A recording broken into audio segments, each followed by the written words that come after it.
नमस्कार दोस्तों, मैं अंकुर उपाध्याय स्वागत करता हूं आप सभी का एक बार फिर से अपनी नई वीडियो में। दोस्तों, इंडिया और यूएस के बीच में ट्रेड डील हो चुकी है, फ्रेमवर्क भी कल आ गया है, पूरी डिटेल्स हम सभी के पास है। मैंने भी आप सभी के साथ कल देर रात वीडियो में शेयर कर दी थी, सब कुछ जितनी भी चीजें थी सारी डिटेल्स आपके साथ शेयर कर चुका हूं। अब एक सिंपल सा सवाल रह गया है कि हम अपनी पोर्टफोलियो को रीबैलेंस करना चाहते हैं, किसका वेटेज बढ़ाएं, किसका घटाएं, क्या ऐड करना चाहिए, क्या नहीं ऐड करना चाहिए, ये शायद आपके दिमाग में भी चल रहा होगा।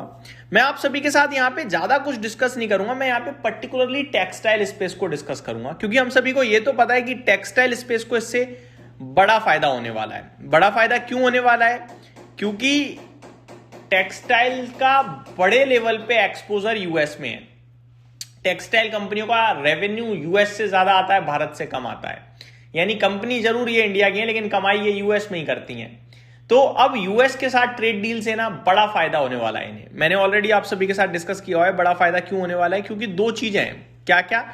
एक है दोस्तों, करंट टैरिफ इंडिया के ऊपर जो है वो 18% का है, जो कि इस समय पूरे एशिया में सबसे कम है। इवन अगर आप नोटिस करें तो जो जो टेक्सटाइल के बड़े एक्सपोर्टर हैं यूएस को, उन सब में भारत पे सबसे कम टैरिफ है। दूसरी बड़ी बात, अगर आप नोटिस करें, जो इंडिया है वो लार्ज लेवल पे मैन्युफैक्चरिंग करके लार्ज लेवल पे बेच सकती है। तो हम जब ज्यादा प्रोडक्शन करते हैं तो हमारी कॉस्ट कम आती है। जब कॉस्ट कम आती है, ऊपर से टैरिफ कम, तो हमारा प्रोडक्ट अपने कंपटीशन में सबसे सस्ता हो सकता है, जिसकी वजह से बड़े लेवल पे इनका धंधा बढ़ सकता है। तो ये कुछ कारण है जिसकी वजह से मुझे लगता है टेक्सटाइल स्पेस कमाल करना चाहिए।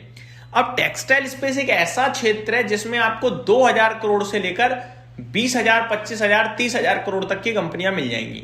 टेक्सटाइल स्पेस में बहुत सारी कंपनियां लिस्टेड हैं। आपको कहां पे निवेश करना है, कहां पे ध्यान देना चाहिए, ये एक अपने आप में इंपॉर्टेंट सवाल है। मैं आप सभी के साथ कुछ इंपॉर्टेंट डेटा शेयर करता हूं और उसके बाद स्टॉक्स शेयर करूंगा। दोस्तों, अगर स्टॉक्स की बात करी जाए, सबसे पहले टेक्सटाइल में जो यूएस को बड़ा एक्सपोजर रखते हैं, पहला नाम आता है इंडो काउंट इंडस्ट्रीज का। इसका जो टोटल रेवेन्यू है ना दोस्तों, उसका 60 से 70% तो यूएस से आता है। अब आप गैस कीजिए कि इंडो काउंट इंडस्ट्रीज 100 रुपए कमा रही है, रेवेन्यू कर रही है, प्रॉफिट नहीं रेवेन्यू यानी आय है, उसका 60-70 रुपए सीधे सीधे यूएस से आ रहा है। तो यूएस आप सभी को समझ में आ गया होगा कि कितना इंपॉर्टेंट है इंडो काउंट इंडस्ट्रीज के लिए। अब मैं एक बार आपको इंडो काउंट इंडस्ट्रीज की डिटेल शेयर करता हूं कि उनका टोटल रेवेन्यू कितना चल रहा है इस समय और आगे आपको कैसा देखने को मिल सकता है। इंडो काउंट इंडस्ट्री 303 रुपए का भाव है और 52 वीक लो अगर देखें तो 211 है, 52 वीक हाई 356 है। अगर आप रिसेंटली देखें तो 220 रुपए था ये स्टॉक 2-4 दिन पहले ही, अचानक से उछला है ट्रेड डील के बाद। तो आपको समझ में आ गया होगा कि इन्हें कितनी खुशी हुई है ट्रेड डील से। अगर आप रेवेन्यू की बात करते हैं तो कंपनी ने सितंबर क्वार्टर में 1062 करोड़ का रेवेन्यू किया था और दिसंबर क्वार्टर लास्ट ईयर अगर आप देखें तो 1150 करोड़ का रेवेन्यू था। अब दिसंबर क्वार्टर के अभी तो नंबर्स नहीं आए हैं, इस क्वार्टर में तो फर्क नहीं पड़ेगा, लेकिन अगले क्वार्टर से आपको डेफिनेटली ट्रेड डील का फर्क दिखने लगेगा। पूरे वित्त वर्ष 25 में देखा जाए तो कंपनी ने 4000 करोड़ का रेवेन्यू करा और अभी तक 12 महीने 4200 करोड़ कर चुकी है। अब आप नोटिस करो, 4200 करोड़ में से 60 से 70% रेवेन्यू यूएस से आ रहा है, तो बड़े लेवल पे आता है। ठीक है, तो मेरा मानना यह है कि ये एक स्टॉक है जो आपको रडार पे रखना चाहिए। शेयर होल्डिंग पैटर्न में 25% पब्लिक पे है, लगभग 9.5% एफआईआईज पे है और 59% प्रमोटर्स पे, 6% डीआईज पे है। तो अच्छी कंपनी है, अच्छा शेयर होल्डिंग पैटर्न भी है। तो मेरे को लगता है पहला स्टॉक तो इंडो काउंट इंडस्ट्रीज है जो ध्यान में रखना चाहिए। दूसरा है दोस्तों वेल्सपन लिविंग, एक बेहतरीन कंपनी ये भी लगती है मेरे को। इसका 60% रेवेन्यू यूएस से आता है, वेल्सपन लिविंग का।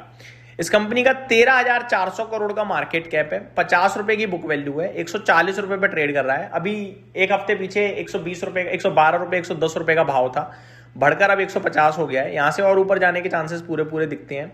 रेवेन्यू सितंबर क्वार्टर में 2450 करोड़ था, लेकिन मुनाफा मात्र 15 करोड़ था। एक्सपेंस बहुत तेजी से बढ़े हैं, मार्जिन टूट गए हैं, ये सब वापस आ जाएंगे। अब मैं आपको बता रहा हूं कंपनी के नतीजे आने वाले हैं 12 फरवरी को, लेकिन रिजल्ट से मतलब नहीं होना चाहिए इस क्वार्टर। अगले क्वार्टर से चीजें सुधरेंगी, इस क्वार्टर में नहीं इंपैक्ट आएगा। शेयर होल्डिंग पैटर्न की बात करूं, एफआईआई के पास 5% है, डीआईआई के पास 10.5% है, पब्लिक के पास केवल 18% है, प्रमोटर 66% ओन करते हैं। तो मेरे को लगता है ये कंपनी भी है जो अपने इन्वेस्टर्स को रडार पे रखनी चाहिए। ठीक है, अगले स्टॉक की बात करें दोस्तों, जो फंडामेंटली बहुत स्ट्रांग दिखती है मेरे को, वो है केपीआर मिल्स। केपीआर मिल्स की बात करी जाए तो ये स्टॉक एक बेहतरीन टेक्सटाइल कंपनी है। अराउंड 37% का रेवेन्यू इसका भी यूएस से आता है। 977 का इसका प्राइस है। लगभग 33,500 करोड़ का मार्केट कैप है। 1400 रुपए का 52 वीक हाई है। रिकवर कर रहा है बट अभी उतना स्ट्रांगली रिकवर नहीं करता हुआ दिखा है। शेयर होल्डिंग पैटर्न इसकी भी मैं डिस्कस करना चाहूंगा। प्रमोटर्स के पास 67.5% है। पब्लिक के पास मात्र 7% का स्टेक है। बाकी एफआईआईडीआईज भी अच्छा खासा ओन करते हैं। तो ये एक स्टॉक है जो मुझे लगता है डेफिनेटली रडार पे रखना चाहिए इन्वेस्टर्स को। अगले स्टॉक की तरफ बढ़े आगे तो एक फेज 3 है दोस्तों। ये थोड़ा रिस्क बैट हो सकता है, पर अभी बढ़ गया है बहुत ज्यादा। क्या 380 रुपए चला गया था, 2 दिन 20% भागा है ये स्टॉक। मैंने पहले भी डिस्कस किया था कि ये बहुत टूटा है, ट्रेड डील से फायदा उठाएगा। 1300 करोड़ के करीब की मार्केट कैप है इस कंपनी का। ऊपर में 750 का हाई लगाया है। बहुत ही खराब परफॉर्मेंस हो गई थी इस ट्रेड डील के ना होने से, अब सुधरनी चाहिए मुझे लगता है। शेयर होल्डिंग पैटर्न में 41% पब्लिक ओन करती है, बाकी एफआईडीआईज ओन करते हैं। बट पब्लिक कैटेगरी में अगर आप नोटिस करें तो करीब 21% 22% स्टेक बड़े इन्वेस्टर्स पे है, यानी पब्लिक के पास है 20% के करीब का शेयर। तो एक ये स्टॉक है जो आपको रडार में रखना चाहिए। बाकी कुछ और टेक्सटाइल बताना चाहूंगा। ट्राइडेंट, वर्धमान टेक्सटाइल्स, गोकुलदास एक्सपोर्ट, ये कुछ और स्टॉक हैं जो आपको रडार पे रखने चाहिए। ये मेरी तरफ से अपडेट थी। उम्मीद करता हूं डिटेल्स पसंद आई होंगी। Thank you so much for watching this video. Have a great day guys.